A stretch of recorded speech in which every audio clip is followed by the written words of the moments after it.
Hi guys. වැඩි ගණන් ගන්න එපා මගේ පොඩ වොයිස් එක අවුල් කියලා තියෙන නිසා නේ වතුව. ඕකේ.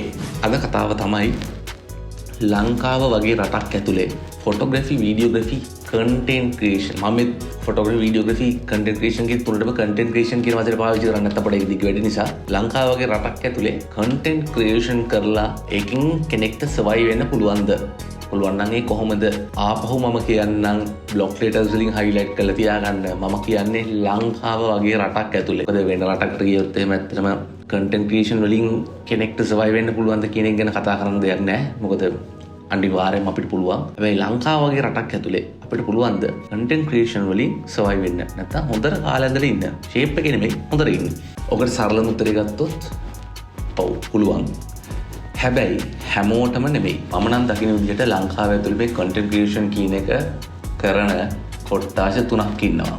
එක කොටසක් ඉන්නවා මේගොල්ලන්ට තියෙනවා next level creative talent එකක්. මේගොල්ලෝ කරන වැඩ මාර ලස්සනයි. ඒගොල්ලෝ හොඳම ක්‍රියේටිව් අදහස් තියෙන කට්ටිය. ඒගොල්ලෝ වැඩ ගත්තත් මාර ක්වොලිටි මාර පර්ෆෙක්ට්. එහෙම කට්ටියක් ඉන්නවා. නමුත් මේගොල්ලෝ වැඩි මේ සමාජයේ උඩට එන්නේ නැහැ.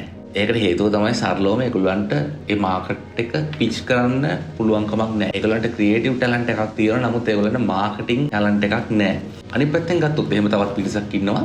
මේගොල්ලන්ට අර පළවෙනි කොටසට සාපේක්ෂව ගත්තොත් එච්චරම ටැලන්ට් එකක් නැහැ.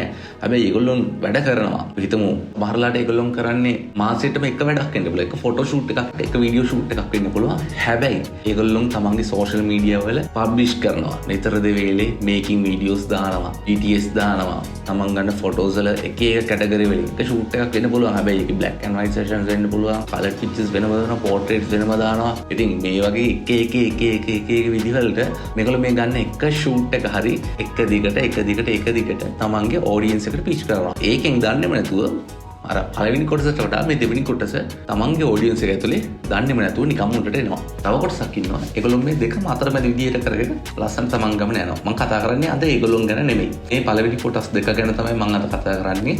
මම සරලවම මම දන්න විදියට ටිප්ස් 7ක්. මේක මගේ අදහස විතරයි. තව විවිධ අදහස් තියෙන්න පුළුවන්. මම දන්න විදිහට ටිප්ස් 7ක් ඔයගොල්ලන්ට ෂෙයා කරගන්න බලාපොරොත්තු වෙනවා. ඔයගොල්ලන්ට පුළුවන් ඔයගොල්ලොන් දැනට ෆීල්ඩ් එකේ ඉන්න කෙනෙක් වුණා නැත්නම් මේ ෆීල්ඩ් එකට අලුතෙන් එන්න බලාපොරොත්තු වෙන කෙනෙක් වුණා පොඩි කාලයක් ඇතුළත මේ ස්ටෙප්ස් ටික හරියට ෆලෝ කරොත් එහෙම ඔයගොල්ලොන් හිතනවට වඩා හොඳ ස්ථාවර තැනකට මේ ෆීල්ඩ් එක ඇතුළේ එන්න. ඕකේ අපි බලමු මේ ටිප්ස් 7 මොනවද කියලා. පළවෙනි එක ඔයගොල්ලන්ට සිද්ධ වෙනවා වැඩ කරන්න කලින් තමන්ගේ සබ්ජෙක්ට් එක ගැන ඉගෙන ගන්න. මේක මිස් කරොත් එහෙම ඔයගොල්ලෝ මේ ෆීල්ඩ් එකට ඇවිල්ලා වැඩක් නැහැ. මේ ෆීල්ඩ් එක විතරක් නෙමෙයි ඕනම ෆීල්ඩ් එකක තමන්ගේ විෂය ගැන හරියට ඉගෙනීමක් නැතුව එන කට්ටිය තමයි පොඩි කාලෙකින් ඉක්මනට හැල්ල යන්නේ.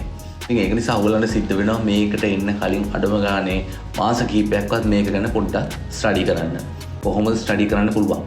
ඔයගොල්ලන්ට ලංකාවේ ඇතුලේ දැන් තියෙනවා ඕන තරම් ඩිජිටල් කන්ටෙන්ට් ක්‍රියේෂන් ගැන එහෙම නැත්නම් ෆොටෝග්‍රැෆි ගැන, වීඩියෝග්‍රැෆි ගැන ඕන තරම් කෝසස් තියෙනවා, ඩිප්ලෝමා තියෙනවා, ඩිග්‍රීස් තියෙනවා. ඔයගොල්ලන්ට පුළුවන් මේ වගේ දේවල් වලට ජොයින් වෙලා ඔයගොල්ලන්ගේ ස්කිල් එක වැඩි කරගන්න. ඒ වගේම කාටද මුදල් පොසුදා තියෙනවා නම් එහෙම ඒවට ජොයින් වෙන්න දෙයක් නැහැ. YouTube එකට ගියොත් ඕන තරම් ෆ්‍රී වීඩියෝ ටියුටෝරියල්ස් තියෙනවා. ඔයගොල්ලන්ට මේවා ගැන ඉගෙන ගන්න.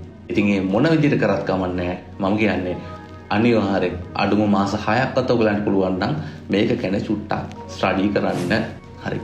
දෙවෙනි ටිප් එක තමන්ගේ ෆීල්ඩ් එක ගැන නිතරම ඔයගොල්ලෝ අප්ඩේට් වෙන්න ඕනේ. මොකද මේ අපි වැඩ කරන ෆොටෝග්‍රැෆි, වීඩියෝග්‍රැෆි ෆීල්ඩ් එක කියන්නේ මේකේ තියෙන ටෙක්නොලොජි දවසින් දවස අප්ඩේට් වෙනවා. මේක ඇතුලේ තියෙන ට්‍රෙන්ඩ්ස් දවසින් දවස අප්ඩේට් වෙනවා. ඉතින් මේකත් එක්ක අප්ඩේට් උනේ නැත්නම් අපිට බෑ මේ ෆීල්ඩ් එකේ දිගටම රැඳිලා ඉන්න. ඉතින් ඒක නිසා අනිවාර්යයෙන්ම තමන් ඉගෙන ගන්න ගමන් නිතර තමන්ගේ ෆීල්ඩ් එක ගැන අප්ඩේට් එකේ ඉන්න, ඇලර්ට් එකේ ඉන්න. ඊළඟ ටිප් එක තමයි ඔයගොල්ලෝ මේ කලින් කිව්ව ටිප් දෙකේ විදිහට තමන් ස්ටඩි කරපු දේවල් වලින් පොඩි එක්සර්සයිස් ටිකක් කරලා ඒකෙන් තමන්ට පෝර්ට්ෆෝලියෝ එකක් හදාගන්න පුළුවන්. එහෙම නැත්නම් ඔයාගේ ෂෝ රීල් එකක් හදාගන්න ඔයාට පුළුවන්. ඉතින් කවුරුහරි කැමති ලෑන්ඩ්ස්කේප් ෆොටෝග්‍රැෆි කරන්න. ඔයගොල්ලන්ට පුළුවන් ඔයගොල්ලෝ පහුගිය කාලේ දැන් ලෑන්ඩ්ස්කේප් ෆොටෝග්‍රැෆි ගැන ඉගෙන ගන්න නැති නේද? ඒ ඉගෙනගත්ත දේවල් ටික පාවිච්චි කරලා තමන්ගේ ෆෝන් එකකින් වෙන්න පුළුවන්. නැත්නම් තමන්ගේ යාළුවෙක්ගේ කැමරා එකක් ඉල්ලගෙන වෙන්න පුළුවන්. එහෙම නැත්නම් රෙන්ට් එකට කැමරා එකක් අරගෙන වෙන්න පුළුවන්. මේ ඕනම විදිහකට ඔයා දන්න දේවල්, ඔයා ඉගෙනගත්ත දේවල් පාවිච්චි කරලා ලෑන්ඩ්ස්කේප් පික්චර්ස් ටිකක් අරගන්න. එක විදිහවලට එක ක්ලයිමේට්ස් වල ලස්සන ලෑන්ඩ්ස්කේප් පික්චර්ස් ටිකක් ඔයගලන්ට අරගන්න පුළුවන්. ඉතින් මේ ටික අරගෙන ලස්සන ෂෝ රීල් එකක්, ලස්සන පෝර්ට්ෆෝලියෝ එකක් ඔයා හදාගන්න ඕනේ. ඒකේ ෆොටෝග්‍රැෆි ගැනනේ. අපි හිතමු වීඩියෝග්‍රාෆර් කෙනෙක් YouTube content creator කෙනෙක් කියමුකෝ. අපි හිතමු ඔයා කැමති ස්ට්‍රීට් ෆුඩ් ගැන වීඩියෝස් කරන්න. ඉතින් ඔයා පහුගිය කාලේ පුරාට වීඩියෝස් ස්ට්‍රීට් ෆුඩ් ගැන හොයන්න ඇති. ඒවා කරන්නේ කොහොමද කියලා බලන්න ඇති. ඉතින් කලික වගේ මොන විදිහකින් හරි equipments එකක් මේකට හරියන විදිහට හොයාගෙන තමන්ට පුළුවන් විදිහට ස්ට්‍රීට් ෆුඩ් ගැන පොඩි ලොග්ස් කීපයක් කරන්න. අපි හිතමු දැන් ඔයා පෝර්ට්ෆෝලියෝ එකක් හදාගත්තා. ඔය දැන් මම දැන් ටිප්ස් 7න් ටිප්ස් 3ක් දැනටමත් කම්ප්ලීට් කරලා ඉවරයි. ඔයා ෆීල්ඩ් එක ගැන ඉගෙනගෙන තියෙනවා. ඒ වගේම ඔයා මේ ෆීල්ඩ් එක ගැන නිතර අප්ඩේට් වෙනවා. ඒ වගේම ඔයා දැන් ඔයා ඉගෙනගත්ත දේවල් පාවිච්චි කරලා ඔයාගේ ලස්සන පෝර්ට්ෆෝලියෝ එකක් හදාගෙන තියෙනවා. හතරවෙනි ටිප් එක තමයි ඔයාගේ ෆීල්ඩ් එකේ ඔයා ප්‍රවීණයෙක් කියලා විශ්වාස කරන කෙනෙක්ට ඔයා කතා කරන්න ඕනේ. කතා කරලා ඔයාගේ පෝර්ට්ෆෝලියෝ එක පෙන්නලා කියන්න මම මේක ගැන ඉගෙන ගන්න කැමතියි. මේ තියෙන්නේ මම දැනට ඉගෙන ගත්ත දේවල් වලින් මම කරපු වැඩ ටික. මම කැමතියි ඔයත් එක්ක වැඩ කරන්න. මට මේක ගැන තව දුරටත් ඉගෙන ගන්න ඕනේ. මට එක්ස්පීරියන්ස් එක ගන්න ඕනේ මේක ගැන. ඉතින් පුළුවන් ද මාව ආගේ වැඩවලට ජොයින් කරගන්න. පොඩි කට්ටියට නෙමෙයි මම කියන්නේ තමන් දන්න තමන්ගේ ෆීල්ඩ් එකේ එක්ස්පර්ට් කෙනෙක් කියලා හිතන කෙනෙක්ටම කතා කරලා පුළුවන් තරම් ඒ වගේ කෙනෙක් එක්ක වැඩ කරන්න try කරන්න. අපි හිතමු වෙඩින් ෆොටෝග්‍රැෆි කරන කෙනෙක් කියලා තමන්ට ලං වෙන්න පුළුවන් කියලා හිතන හොඳම ෆොටෝග්‍රැෆර්ට කතා කරන්න. මොකද ඒ වගේ කෙනෙක්ගෙන් ඔයාලට ගන්න තියෙන දේවල් සෑහෙන වැඩි. අපි හිතමු ඔයාලට ඕනේ ෆැෂන් ෆොටෝග්‍රැෆි කරන්න. එහෙනම් ඔයා යන්න ඕනේ අනිවාර්යෙන් ලංකාවේ ඉන්න හොඳම ෆැෂන් ෆොටෝග්‍රැෆි කරන කෙනෙක් ගාවට කියන්න මට ලයිටිං වලට හරි කමන්නේ මම එන්නම් ඔයා ගාවට ඇවිල්ලා මට පොඩි කාලයක් ඔයත් එක්ක වැඩ කරන්න දෙන්න. මොකද ලයිට් ඇසිස්ටන්ට් කෙනෙක් වෙනවයි කියන එක කවදාවත් තමන්ගේ තත්ත්වයට මදි පාඩුවක් කියලා හිතන්න එපා. මම දැකලා තියෙනවා සමහර ෆොටෝග්‍රැෆර්ස්ලා එහෙම උඩින් පාත් වුණා වගේ ඇවිල්ලා මේ ෆීල්ඩ් එක ඇතුලේ වැඩ කරන කට්ටිය. හැබැයි ඊට වඩා අවුරුදු ගාණක් තිස්සේ මේක වැඩ කළා මේ එක්ස්පීරියන්ස් එකත් එක්ක ලයිට් ඇසිස්ටන්ට් කෙනෙක් ගිහිදලා පොඩ උඩට අප ෆොටෝග්‍රැෆර් කෙනෙක්ගේ තියෙන ක්වොලිටිස් කවදාවත් අර එකපාරට මේකට පාත් වෙන ෆොටෝග්‍රැෆර් කෙනෙක් ගාව, වීඩියෝග්‍රැෆර් කෙනෙක් ගාව, කන්ටෙන්ට් ක්‍රියේටර් කෙනෙක් ගාව තියෙන්නේ නැහැ. ඒක නිසා හොඳට මතක තියාගන්න පොඩි තැනේ ඉඳන් උඩට එන්න පුළුවන් අපිට. පස්වෙනි ටිප් එක තමයි අනිවාර්යයෙන්ම අවුරුද්දක්වත් ඇසිස්ටන්ට් කෙනෙක් විදිහට කවුරු හරි කෙනෙක් ගාව ට්‍රේන් වෙන්න ඕනේ. මොකද හොඳ බ්‍රෑන්ඩ් එකක් වෙන්න නම් කවදාවත් මේ ෆීල්ඩ් එක තුලින් ෂෝට් කට්ස් නැහැ. බ්‍රෑන්ඩ් එකක් හදාගන්න පුළුවන්. නමුත් හොඳ බ්‍රෑන්ඩ් එකක් විදිහට ස්ටැබ්ලිෂ් වෙන්න නම් අනිවාර්යයෙන් තමන්ගේ එක්ස්පීරියන්ස් එක තමයි සෑහෙන වැදගත් වෙන්නේ. ඉතින් කලින් කිව්වා වගේම තමයි පොඩ්ඩක් ඉවසීමෙන් මේ ගමන යන්න. එතකොට තමයි ඔයාගේ ගමන හිමින් සැරේ උඩටම යන්න පුළුවන් වෙන්නේ. හරි. අපි හිතමු ඔයා දැන් අවුරුද්දක් විතරක් ට්‍රේන් වුණා. දැන් ඔන්න ඔයා පස්වෙනි ටිප් එකක් කම්ප්ලීට් කරලා ඉවරයි. තව දෙකයි තියෙන්නේ. තව ටිප්ස් දෙකයි තියෙන්නේ. හයවෙනි ටිප් එක තමයි දැන් ඔයාට සිද්ධ වෙනවා ඔයා මේ කාලය ඇතුළත ගත්ත එක්ස්පීරියන්ස් දැන් ඔයාලා අවුරුද්දක් විතර වැඩ කරලා තියෙන්නේ.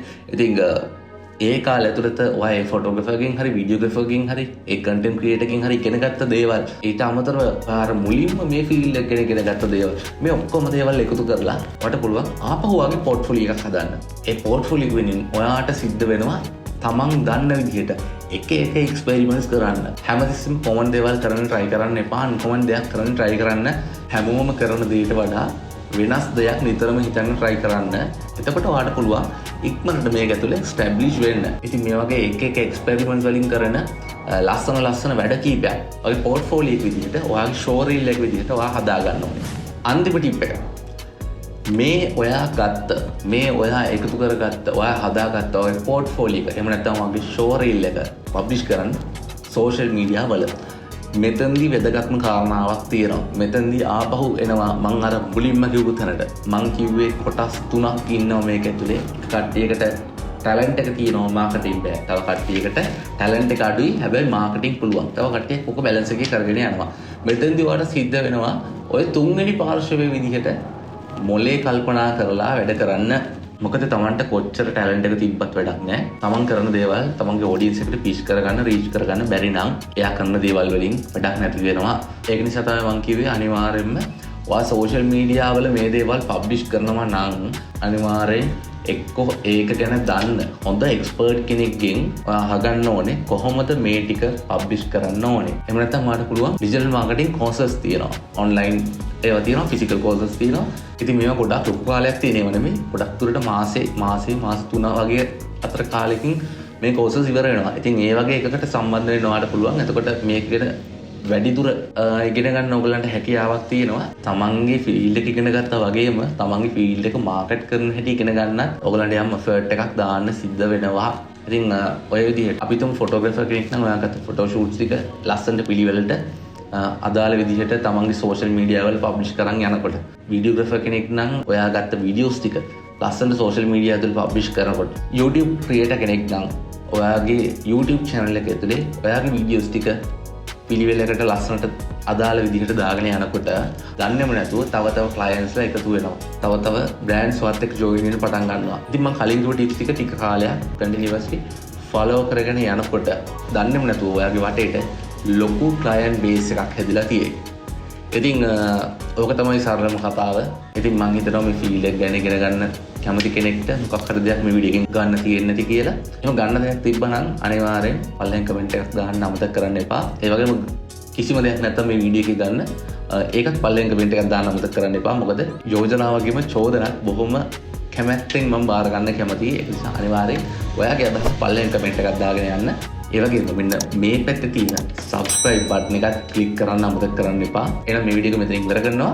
ඉතින් මේ වගේම තවත් වීඩියෝ එකකින් ඔයගොල්ලන්ව බොහොම ඉක්මනට හම්බෙන්න ඉන්න. තකංගුල් හැමෝටම ජය වේවා.